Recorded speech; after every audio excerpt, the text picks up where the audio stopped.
அடுத்ததாக we roundup. Nanu Oya புகையிரத மற்றும் பதுளை நிலையங்களுக்கு இடையிலான எல்ல ஒடிசி நானுஓயா என்ற புதிய புகையிரத சேவை இன்று முதல் உத்தியோகபூர்வமாக ஆரம்பித்து வைக்கப்பட்டுள்ளது.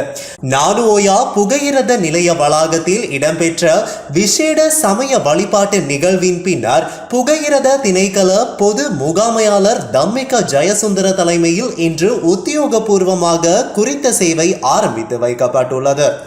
தற்போதுள்ள சுற்றுலா பயணிகளின் தேவையின் அடிப்படையில் இந்த புகையிரத சேவையை முன்னெடுப்பதற்கு தீர்மானிக்கப்பட்டுள்ளதாக புகையிரத பொது முகாமையாளர் தம்மிக ஜெயசுந்தர தெரிவித்தார். இந்த புகையிரதமானது செவ்வாய்க்கிழமையை தவிர வாரத்தின் ஒவ்வொரு வார நாட்களிலும் காலை 8:10க்கு நானுஓயாவிலிருந்து பதுளைக்கும் பிற்பகல் 1 மணிக்கு பதுளையிலிருந்து கண்டிக்கும் இயக்கப்படும் எனவும் அவர் குறிப்பிட்டுள்ளார். උදෑසන 8:10ට අපි නානුවේ සිට ඇල්ල දක්වා ඇල්ල ඔඩිසි නානුවේ ලෙස දුම්රියක් පටන් ගන්නවා. ඒකට හේතු වුණේ මෙම දුම්රිය මාර්ගය සඳහා සංචාරකයන් තියෙන අධික ඉල්ලුම සහ ආකර්ෂණය. ඒ අනුව බලාපොරොත්තු වෙනවා සංචාරකයන්ට අවස්ථාවක් ලබා දෙන්න පරිසර අලංකාරයේ භුක්ති විඳින්න ඒ වගේම දුම්රිය දෙපාර්තමේන්තුව රජයට වැඩිපුර ආදායමක් ලබා දෙන්න. මෙම ආරම්භ කරන දුම්රිය සතියේ දින 6ක් නානුවෙන් ගමන් ආරම්භලා බදුල්ල දක්වා ගිහිල්ලා නැවත වරක් බදුල්ලෙන් උදේ හවස 1ට ගමන් ආරම්භලා සවස 5යි කාල වෙනකොට නානුවට ළඟා වෙනවා. நாட்டின் சில பகுதிகளில் காற்றின் தரமானது ஆரோக்கியமற்ற நிலையில் காணப்படுவதாக தேசிய கட்டட ஆராய்ச்சி நிறுவனம் தெரிவித்துள்ளது. இதன்படி காலி, ரத்தனபுரி, எம்பிலிபிட்டிய மற்றும் ஹம்பாந்தோட்டை ஆகிய பகுதிகளில் காற்றின் தரமானது ஆரோக்கியமற்ற நிலையில் காணப்படும் என எதிர்பார்க்கப்படுகின்றது.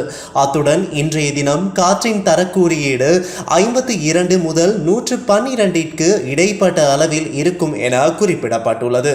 மேலும் நாட்டின் பெரும்பாலான பகுதிகளில் காற்றின் தரக்குறியீடு மிதமான மட்டத்தில் காணப்படும் என தேசிய கட்டிட ஆராய்ச்சி நிறுவனம் தெரிவித்துள்ளது. கிளிநொச்சி இரணை தீவை அண்மித்த கடற்பகுதியில் நேற்று 2 படகுகளுடன் கைது செய்யப்பட்ட 14 இந்திய மீனவர்களும் விளக்கமறியலில் வைக்கப்பட்டுள்ளனர். சட்டவிரோதமாக இலங்கை கடற்பகுதியில் கடற்றொழிலில் ஈடுபட்ட குற்றச்சாட்டில் குறித்த இந்திய மீனவர்கள் இலங்கை கடற்படையினரால் நேற்று அதிகாலை கைது செய்யப்பட்டனர். கைது செய்யப்பட்ட 14 இந்திய மீனவர்கள் நேற்று மாலை கிளிநொச்சி கடற்றொழில் பரிசோதகர் அலுவலகத்திடம் ஒப்படைக்கப்பட்டனர். இதனை அடுத்து அவர்கள் நேற்றிரவு கிளிநொச்சி நீதவான் நீதிமன்றின் பதில் நீதிவானிடம் முன்னிலைப்படுத்தப்பட்டதை அடுத்து எதிர்வரும் 19ஆம் தேதி வரை விளக்கமறியலில் வைக்கப்பட்டுள்ளனர். முட்டை மற்றும் கோழி இறைச்சியின் விலைகள் வீழ்ச்சி அடைந்துள்ளதால் உற்பத்தியாளர்கள் சிரமத்திற்கு உள்ளாகியுள்ளதாக அகில இலங்கை கோழிப்பண்ணை வியாபாரிகள் சங்கம் தெரிவித்துள்ளது. கொழும்பில் நேற்று நடைபெற்ற செய்தியாளர் சந்திப்பில் கலந்து கொண்டு உரையாற்றிய போதே அதன் தலைவர் மாதலி ஜெயசேகர இதனை குறிப்பிட்டார்.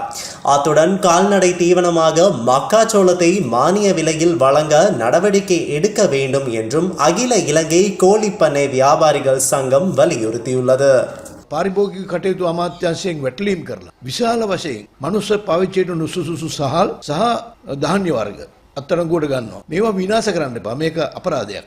ඒ රජයෙන් අත්අඩංගුවට ගන්නා මේ සහල් සහ අනිකුත් ධාන්‍ය වර්ග රාජ්‍ය ආයතනවල සත්ව ආහාර නිෂ්පාදනය කරන්න ලබා දෙන්න. එතකොට කොහොක පිටට යන්නේ. එහෙම නැත්නම් සාමාන්‍ය රජයත් එක්ක අනුබද්ධ ආහාර නිෂ්පාදනය කරන මෝල් හිමියන්ට මේක ලබා දෙන්න. එහෙම වුණොත් සාමාන්‍ය ගොවීන්ට අද වෙළඳපොලේ තියෙන බඩේනකු සාධාරණ මිලකට ලබා ගන්න පුළුවන් වෙයි. එතකොට අපිට රටේ මේ ගොවීන්ට සහනදායී මිලකට බිත්තර දෙන්න පුළුවන් ක්‍රමයක් දිගටම ඇති වෙනවා.